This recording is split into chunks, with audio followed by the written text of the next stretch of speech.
Buenas tardes, amigos y amigas televidentes. En este programa dedicado a temas de salud estaremos conversando hoy acerca de la brucelosis, una de las 5 zoonosis que con más frecuencia se reportan en el mundo. Usted, como siempre, puede participar a través del 3272-2269. Recuerde que aquí siempre va a tener información veraz y oportuna de primera mano.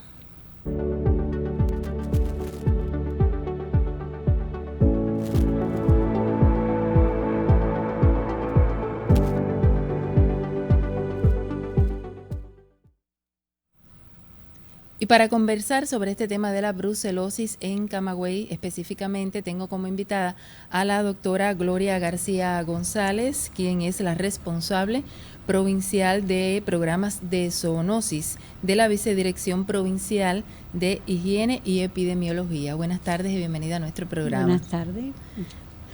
Yo creo, doctora, que se impone explicarle a los amigos y amigas televidentes qué es la brucelosis. No, la brucelosis es una enfermedad poco conocida realmente en nuestro medio, a pesar de que todos los años sí se reportan casos enfermos de esta patología. Es una, ya tú lo decías, yo soy la responsable de zoonosis, es una zoonosis que son enfermedades que son propias de los animales que se transmiten al hombre en determinadas circunstancias durante la convivencia con los animales o a través de animales enfermos o a través de los alimentos también. Es una de las vías de transmisión, son las fundamentales, pueden existir otras, pero son las dos fundamentales. Es una enfermedad bacteriana, es decir, que existen varias especies de brucela. Las nuestras, fundamentalmente los reservorios son los animales domésticos, sobre todo el bovino, es decir, las vacas. El cerdo también es otro reservorio de la enfermedad, y el perro, pero que actúa más que como reservorio, como diseminador de la enfermedad. Usted me decía ahora mismo en su explicación, doctora, que todos los años se reportan casos. Todos los años, lo que con una baja incidencia, pero se reportan. Este año se incrementó un poco debido a que tenemos un brote que en el municipio Esmeralda, que a partir de precisamente del contacto con animales y con sus productos y con sus alimentos, los alimentos contaminados, y que se incrementó un poco la incidencia en la provincia. Y de modo general, ¿qué condiciones en los últimos años han propiciado la aparición de la brucelosis acá en Camagüey específicamente? Bueno, en primer lugar, que hay una apertura, ¿no?, a la comercialización de productos lácteos y cárnicos. Muchas veces sin control, que esto es lo fundamental. Antiguamente usted recibía casi todos los productos a partir del Estado con una inspección veterinaria, pero ahora hoy en día pues se adquiere, cualquiera lo puede adquirir, incluso en lugares no recomendados, como diríamos nosotros, ¿no? Dentro de los productos, los más importantes son la leche, el queso, sobre todo el queso fresco, que nos gusta mucho realmente, ese queso que es tan sabroso, pero que cuando no sabemos bien el origen de él, pues puede estar contaminado, es decir, si lo producen con leche de animales brucelosos.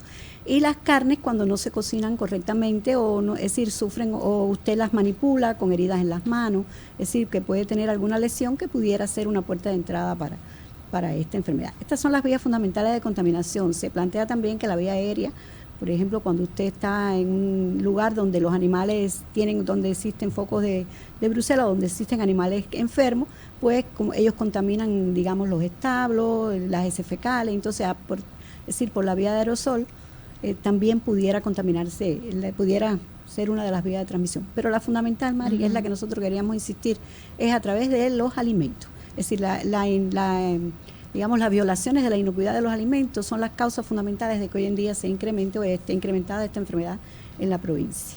Y la comercialización sin control. Y la comercialización, claro. Y algo que usted decía, sin control. Sin control. Sin control. Exacto. ¿Por qué se plantea, doctora, que en Cuba la brucelosis es una enfermedad de declaración obligatoria? ¿Qué significa eso? La brucelosis, bueno, una de las formas de transmisión es el contacto directo con animales. Por tanto, está clasificada dentro de las enfermedades llamadas profesionales. Es decir, ¿quiénes se contaminarían? Grupos de riesgo, digamos, ¿cuáles son los grupos más importantes que se contaminarían? Los veterinarios, los ordeñadores, las personas que trabajan con animales o que crían animales.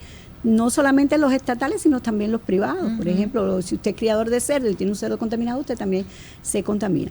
Esa es la vía fundamental, es decir, el contacto directo. Esto hace que esta enfermedad se declare como enfermedad profesional, y por tanto es una enfermedad de declaración, está dentro de la declaración obligatoria del Ministerio de Salud Pública. También, es decir, otra vía de contaminación es que ya en este caso no sería una enfermedad profesional, es aquella que se produce en la población, ya te decía, a través sobre todo de los alimentos, del contacto con los alimentos, pero que no se declara, es decir, no se hace, es una enfermedad de declaración obligatoria, pero no se considera una enfermedad profesional. Sí, pero enfermedades profesionales son aquellas que se adquieren durante el transcurso de la, es decir, de la vida laboral. Sí, de la labor, el trabajo, claro. Exactamente. Vamos a hacer una pausa en el tema. Vamos al primer material vinculado con el tema, aunque les adelanto que hoy tendremos el estreno de una sección que de manera sistemática iremos publicando en nuestras emisiones de primera mano. Por ahora vamos con esta primera sección y luego continuamos conversando acerca de la brucelosis.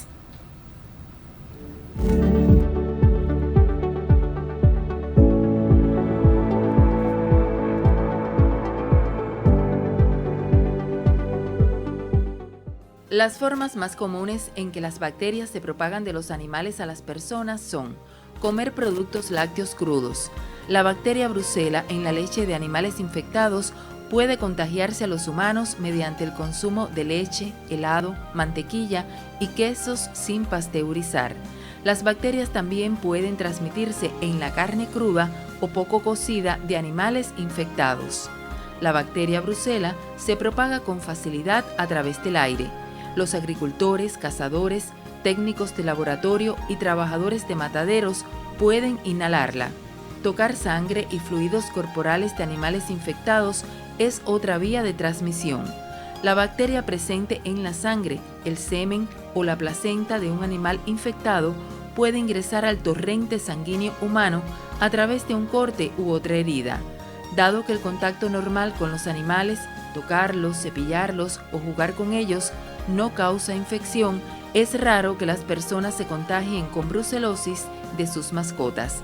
Aún así, las personas que tienen sistemas inmunitarios debilitados deben evitar estar en contacto con perros que se sabe tienen la enfermedad.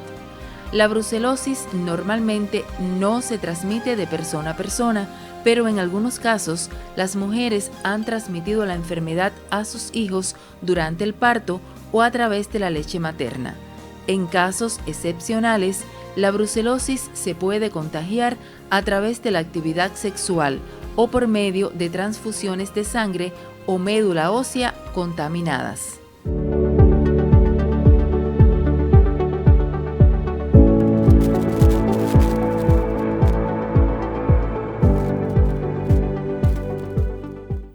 Doctora, vimos esta sección y se apuntan varias cuestiones que pueden ser de interés para la población en cuanto a las vías de transmisión. Se hablaba de los animales domésticos. ¿Qué apuntaría usted?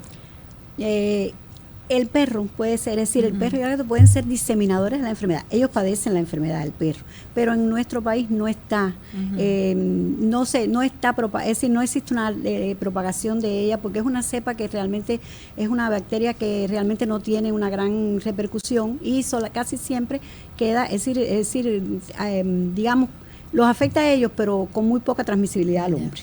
Pero sí sirven de diseminadores. Cuando ellos están, por ejemplo, cuidando animales, es decir, animales mayores, por supuesto, me estoy refiriendo a los bovinos, me estoy refiriendo al ganado en general. Cuando ellos están en esa labor, ellos pueden adquirir la enfermedad y diseminarla de un animal al otro, es decir, e incluso al humano. Pueden ser transmisores de la enfermedad.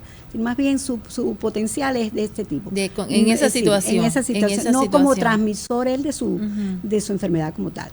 Otra cuestión, el caso de las mujeres embarazadas, la transmisión a los fetos o por la leche materna. A ver, aquí yo te decía que existen en el mundo varias cepas, es decir, varias, digamos, no vamos a decir cepas, vamos a decir varias variantes, variedades de Brucella. En nuestro país, es decir, la más patógena, es decir, la más infecciosa, pudiéramos decir, es la Brucella melitensis, que no, por suerte para nosotros no existe en Cuba. Es decir, es una enfermedad exótica, pero que su origen o sus reservorios son las ovejas y cabras. Y es muy frecuente en los países de América.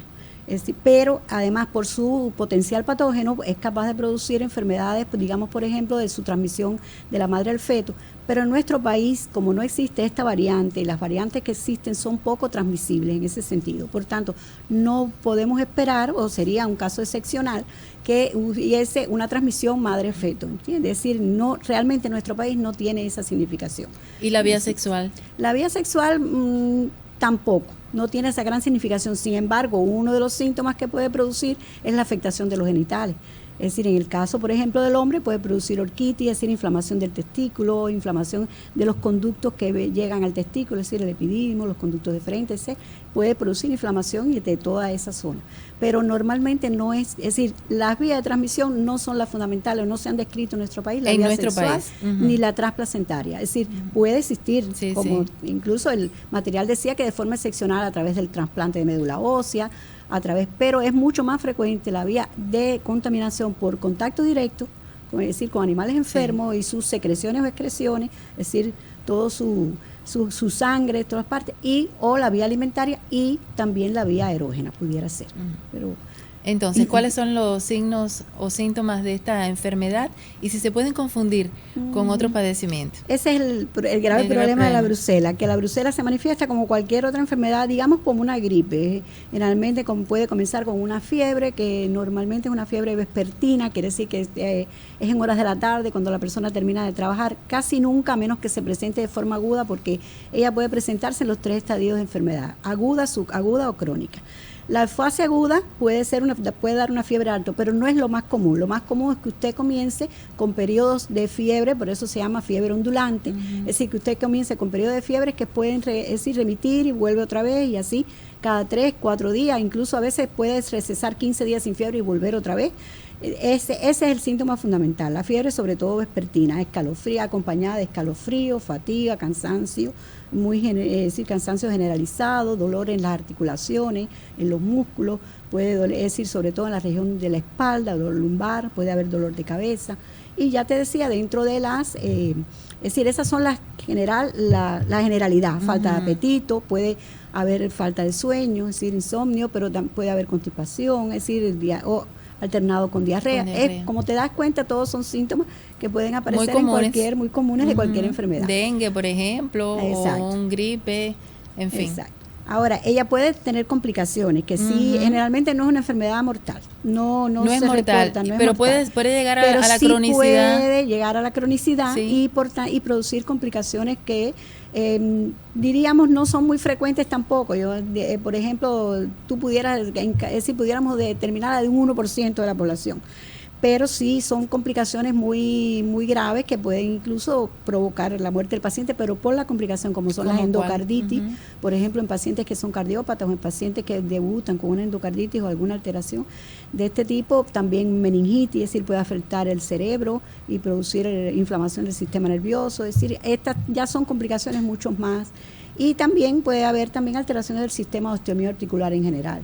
Es decir, complicaciones óseas y musculares que pueden también afectar al individuo y discapacitarlo, es decir, con una discapacidad bastante severa. Bueno, esta última respuesta que usted me da, de algún modo, nos da pie para presentar esa sección que ya anunciaba hace solo minutos, que estrenamos hoy en el programa y que tiene que ver con la ortopedia. Se le agradecemos a un doctor que gentilmente, ustedes lo van a ver en pantalla, ha comenzado a hacer podcast en la red de redes, en internet, y con su permiso, por supuesto, pues comenzamos a publicar algunos de ellos, y con el cual comenzamos la sección, habla de las diferencias entre la artritis y la artrosis. Entonces veamos el material y luego continuamos conversando acerca de la brucelosis.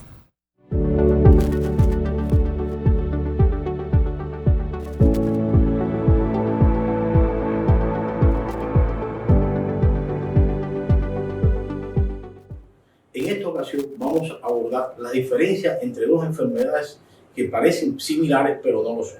En este caso, artritis y artrosis, sus principales semejanzas y diferencias. Si te interesa este tema, te invitamos a nuestra próxima presentación después del intro.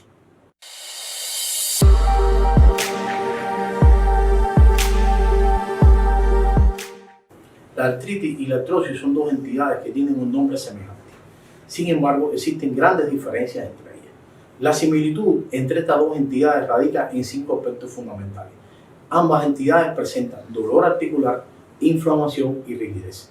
Además, ambas entidades afectan más al sexo femenino que al masculino y afectan varias articulaciones. Sin embargo, existen un grupo de diferencias muy importantes entre ellas. Por ejemplo, la artritis es un proceso de tipo inflamatorio, exudativo. La artrosis, por su parte, es un proceso de tipo degenerativo. Afecta fundamentalmente a pacientes en caso de la artritis de 20 a 40 años. En caso de la artrosis ocurre por encima de los 40, 50 años. Existen una serie de entidades relacionadas con la artritis, por ejemplo, las enfermedades autoinmunes, entre ellas la artritis reumatoide, el lupus eritematoso sistémico y otras entidades de tipo metabólico, y también las de causa inflamatoria. En caso de la artrosis es un proceso producido especialmente por el envejecimiento. Al analizar las características de la simetría de la artritis, esta tiende a ser más simétrica que la artrosis. La artrosis, aunque presenta simetría en algunas ocasiones, esta no ocurre de forma simultánea.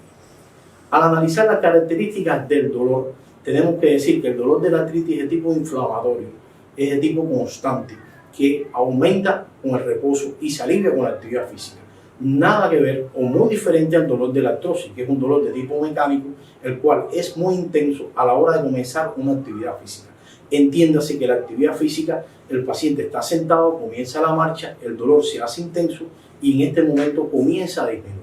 Además, el dolor de la artrosis es un dolor que se alivia al reposo, no así como ocurre en la artritis. Esto fundamentalmente se debe a que las lesiones que ocurren en el tipo de la artritis son de partes blandas, fundamentalmente afectando la cápsula, ligamentos y tejido sinovial. En caso de la artrosis, fundamentalmente afecta el cartílago y el hueso subcondral. Otra característica que tiene el dolor de la artritis es que es intenso desde el comienzo de la enfermedad. No así el de la artrosis, en el cual su intensidad va aumentando de forma progresiva. Otro elemento es que en caso de la artritis, el dolor fundamentalmente dura más de 30 a 60 minutos. El de la artrosis es un dolor por lo general de unos minutos que no llega a la media hora. Otro elemento muy importante en caso de la artritis es que la movilidad articular va a estar afectada desde el comienzo. En el caso de la artrosis no ocurre así. La movilidad articular va aumentando su limitación a medida que va avanzando la enfermedad. Otro elemento también de gran importancia son los síntomas extraarticulares. Entiéndase por síntomas extraarticulares, por ejemplo, cansancio, pérdida de peso, lesiones en la piel y en la mucosa, que esto es típico de los procesos de la artritis. En el caso de la artrosis no se evidencian lesiones extraarticulares. Al hablar de los exámenes complementarios para su diagnóstico, en el caso de la artritis son necesarios realizar análisis sanguíneos para confirmar esta entidad. Por su parte, en el caso de la artrosis, solo los exámenes radiográficos confirman la presencia de esta enfermedad. Al analizar, por ejemplo, los exámenes imagenológicos, en este caso la radiografía simple, el estrechamiento del espacio articular en caso de la artritis es de tipo uniforme y en el caso de la artrosis no lo es decir, es un estrechamiento no uniforme. También la erosión articular, la erosión que ocurre en las articulaciones es más frecuente en la artritis, no así que no ocurre en la artrosis. También otro elemento fundamental desde el punto de vista imagenológico son la presencia de los osteofitos, los cuales son típicos de pacientes que presentan artrosis y no de los pacientes que presentan artritis. Entre otras diferencias, también podemos encontrar que la artritis es tratada mediante medicamentos antirreumáticos y medicamentos como los antimicrobianos, conocidos en la población como antibióticos, los cuales son de gran ayuda, estos últimos, cuando la artritis es de tipo infecciosa. Por otra parte, en el caso de los pacientes con artrosis, los medicamentos más empleados van a ser los antiinflamatorios y los analgésicos. La respuesta al tratamiento quirúrgico en caso de la artritis va a ser fundamentalmente de tipo limitado y el tratamiento quirúrgico en el caso de pacientes con artrosis se manifiesta con muy buenos resultados.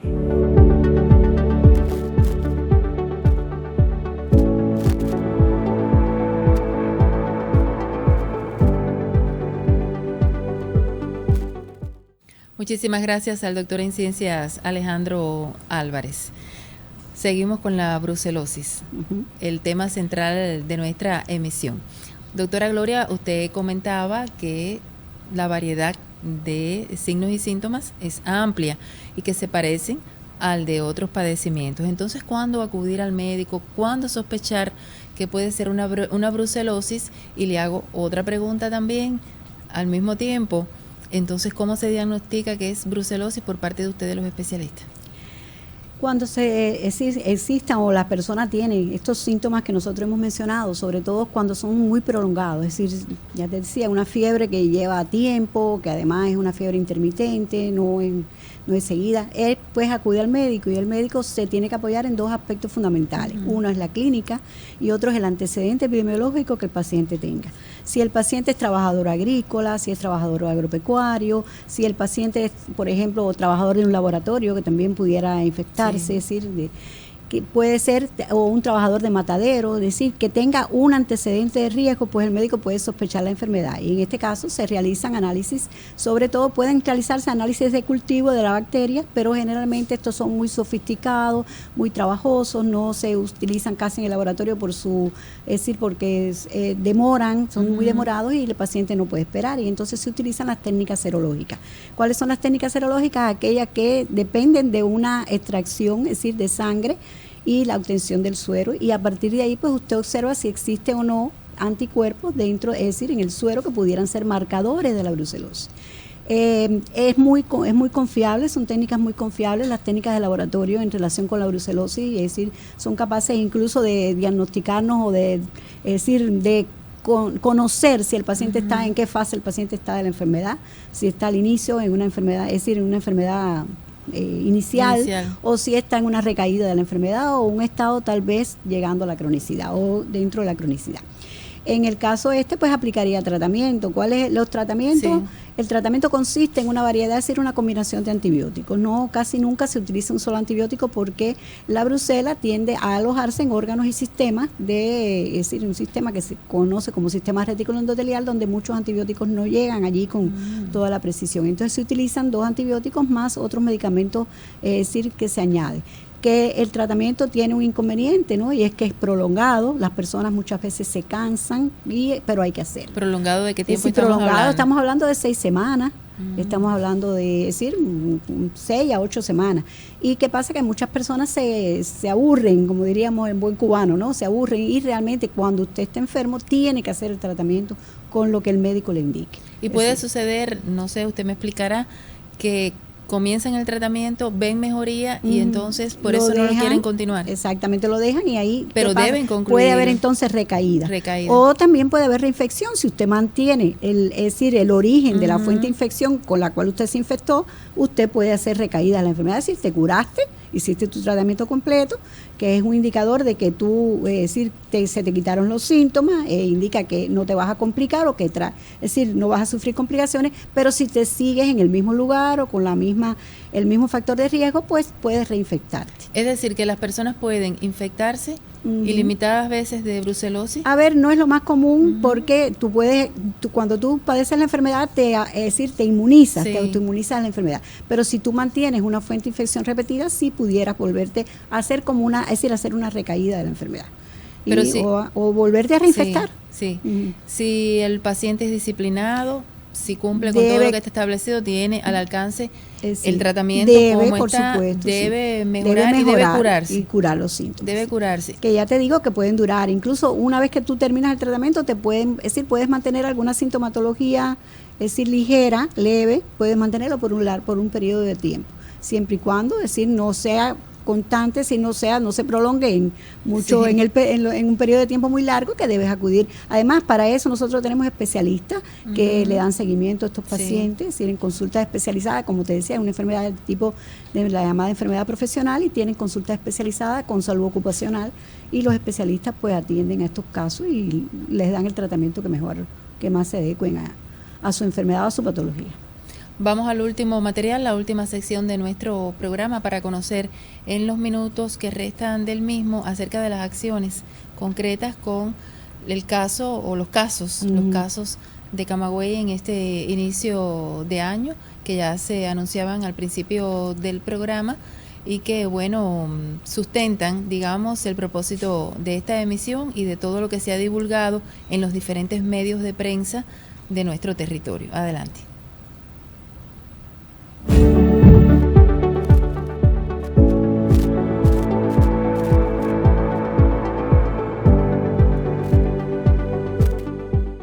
Tome estas precauciones para reducir el riesgo de contraer brucelosis. Evite los alimentos lácteos sin pasteurizar. También debes cocinar la carne por completo.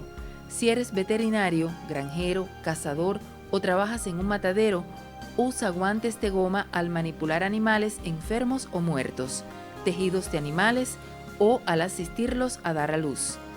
Tenga precauciones de seguridad en los entornos de trabajo de alto riesgo. Si laboras en un laboratorio, manipula todas las muestras en condiciones apropiadas de bioseguridad. Los mataderos también deben seguir medidas de protección como separar el piso de matanza de otras áreas de procesamiento y el uso de ropa protectora. Vacuna a los animales domésticos y si accidentalmente te has pinchado con una aguja al inocularlos, debes tratarte de forma inmediata.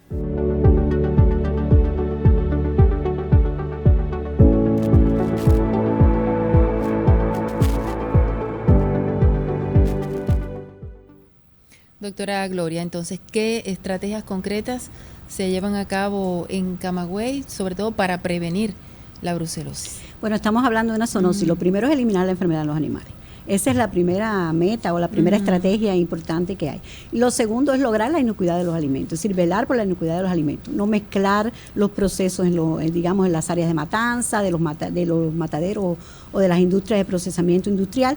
Tratar de ingerir, hervir la leche o pasteurizarla, es decir, ingerir alimentos que nosotros sepamos el origen o por lo menos que estén, es decir, sanos, que se suponga que no estén contaminados, y además siempre velar porque cuando tengamos los síntomas pues acudir inmediatamente al médico. Eso es una de las cuestiones fundamentales.